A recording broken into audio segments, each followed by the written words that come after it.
Live breaking news, Nez Nation, in a week-filled, maybe even last 3-4 month filled streak of W after W, win after win for former President Trump. He gets another huge W today from DA Alvin Do-Nothing Bragg regarding his hush money trial, which there was no crime, no victim. Every legal scholar on planet Earth worth their weight in gold said, including a Harvard law professor and renowned a lawyer, one of the greatest legal minds in the last 50 years, Alan Dershowitz, agreed that this case is completely moot. It is a complete weaponization of the justice system. It has no merit. It has no grounds. And today, July 2nd, 2024, Alvin Bragg wrote this letter to Judge Fake Don Juan Merchan, the New York State Supreme Court. And I'm going to read that in just a second. Holy mackerel. Stick around for this. Okay, so this letter is in response to a motion filed late Monday night by Trump and his legal defense team to have his sentencing, which was, remember, quite suspiciously and probably strategically planned for just a few days before the Republican National Convention. This sentencing was originally slated to happen on July 11th. And a lot of people, including myself, felt that that was unwarranted, unnecessary, just to kind of add salt to the wound and try to get him sentenced and have that narrative of this sham trial really shroud the entire Republican National Convention. And Trump filed this motion late Monday night asking for the sentence to be delayed. And then Alvin Do-Nothing Bragg, one of the worst district attorneys, well, of course, next to Cash Money G, issued this letter today. And it says, "Dear Justice Merchan, we are in receipt of the defendant's pre-motion letter dated July 1st, 2024, seeking leave to file a motion to set aside the verdict pursuant to CPL 330.30 based upon the Supreme Court's July 1st, 2024 decision in Trump v. United States. In that letter, defendant requested until July 10th, 2024 to submit a memorandum of law in support of such motion.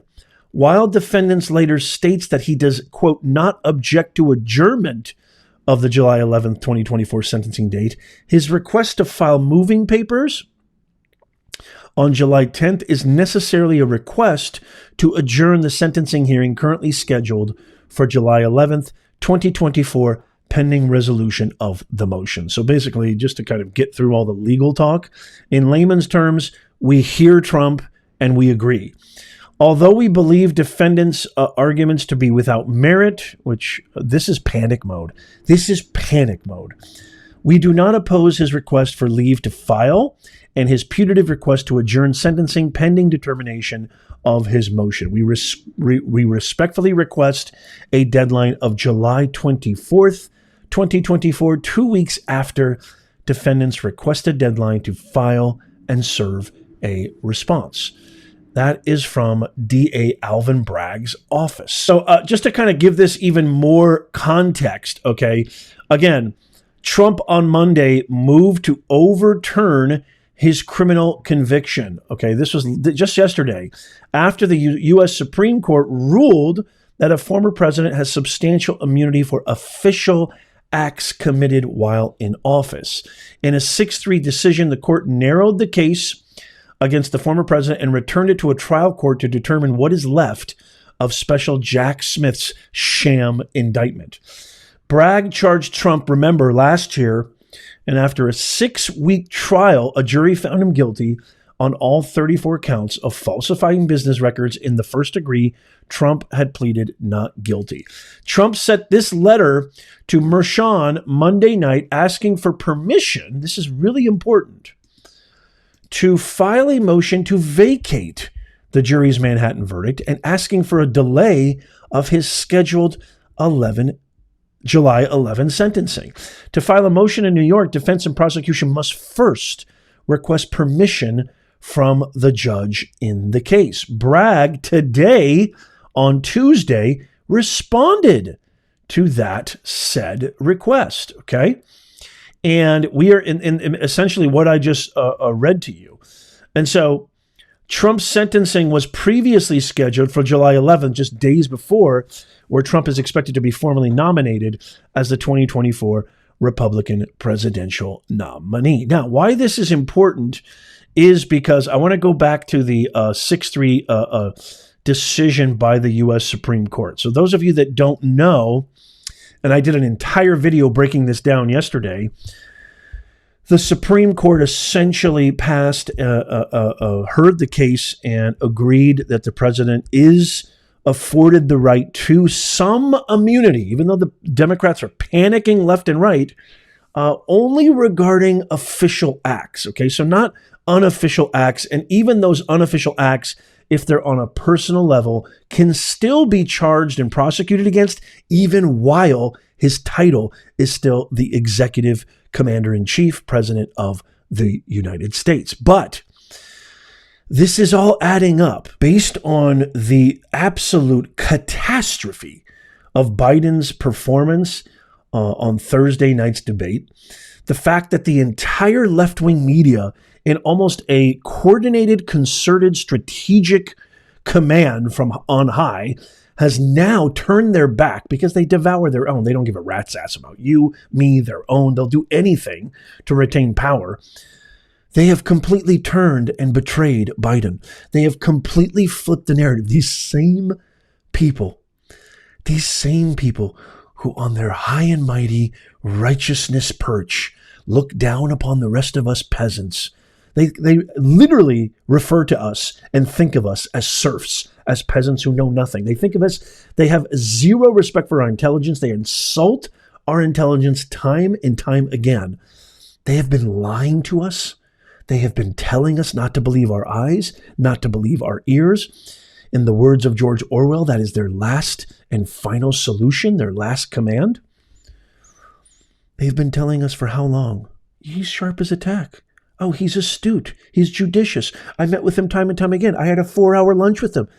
Time and time again. He's with it. He's got it. He's nailed it. He's there. He's intelligent. He's sharp as a tack. Time and time again. And then you mean to tell me just after all that lying, that deceit, that crookedness, that corruption, that tribalism on full vomit-inducing display, that I'm just supposed to believe? Now you're saying, oh my gosh, they were right. He is out of it. We should get rid of him. You know what? This is panic mode. They know he can't beat Trump. They know Trump is on a hot winning streak. It's going to continue to get hot. They know that Trump absolutely crumpled Biden. It was really just merciless. And actually, I think he took it really easy on him. He could have just absolutely abominated him and abolished him, but he didn't. But he just wrapped him up in his fingers and tossed him away like he was just kid's candy, like it was nothing. And he could have done a lot worse. I mean, kudos to Trump. And we talked about this in our debate coverage. He was very poised, very composed, very almost, I would say, reserved and very presidential, I might add. They know he can't win. They know that Biden can't win. This is complete panic mode. So you're going to see this throughout the next 3 to 4 months up until the election. You're going to see, okay, we're going to take that away. We're sorry. We didn't mean to convict you. We're sorry. We didn't mean to weaponize every branch of government. We're sorry. We didn't believe you when you told us straight up because you have actual eyes and an actual brain in your cranium that this guy wasn't with it.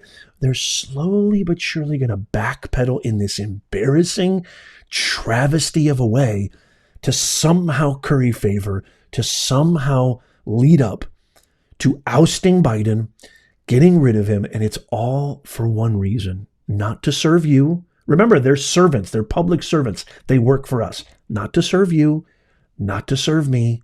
They literally want to do one thing and one thing only, and that is retain power. And it is absolutely repulsive, with a capital R, repulsive. So I am sharing this story to demonstrate how wicked they are, to demonstrate how cruel they are, to demonstrate how they devour their own with zero shame. And on top of that, I am here to tell you, my fellow Americans, this nation, we must remain vigilant. Remember, in the words of the great Kobe Bryant, job not finished. What's there to be happy about? Don't start spiking the football. Don't start celebrating. This is a cruel, heartless, ruthless band of highly organized criminals. The Democratic woke mafia left, the extreme radical left, and they will do and stop at nothing to make sure that they retain power, even throwing their very own, who's been there for 50 years serving this party for 50 years, and he's nothing. I saw a TikTok the other day where this woman was laid off after working and committing her life. She had a pretty high-level job, too. Was laid off after 27 years of service to this company, and not in a respectable way, not in a face-to-face way, not even in a phone call, in a cruel, cold, heartless email. And none of her team, the people she worked with, the people she considered friends, the people she considered to be close to her, the people that she worked hand in hand, saw probably more than she saw her own family. None of them called. None of them reached out. None of them did anything to help assuage what a difficult thing that must be to get laid off after 27 years. None of them reached out to console her. None of them reached out to see how she was doing. It's the same thing here with Biden. It's the same mentality. I'm not saying all corporate America is like that, but that is a perfect microcosm, a perfect example of this Democratic, radical, left-wing woke mafia. They don't care about anything, and you are nothing but a number. You are only important to them as long as you are useful to them. Once they even get a hint, a sniff of your uselessness, you're gone. So I pass this off to you, Nez Nation. I would love to hear what your thoughts are. What are your thoughts on Alvin Do-Nothing Bragg agreeing to this and delaying the sentencing? What do you think about what I said about the Supreme Court? This is a huge win for Trump. I would love to hear from you. Let me know in the comments down below. I try really, really hard to respond to all the comments, but it's literally physically impossible. I would highly recommend you become a member. Members get obviously top priority because they're members and they support the channel. All links are in the description, pinned comment, and show notes down below. And if you made it this far, please don't forget, subscribe to our free newsletter. It's free. All you got to do to become a Nez Nation Insider and make sure you never miss out on all the best, top, exclusive breaking stories as they happen that mainstream media won't cover. Subscribe to our free newsletter. That's in the pinned comment, show notes, and descriptions down below. All you got to do is give us your best email, put it in there, and boom, you're in. We don't spam, and I don't share your email with anybody, any third party. That is not the Nez Nation way. Check out these videos coming up on the screen right there. Follow, subscribe, and as always, God bless you, and may God bless America. I'll see you soon.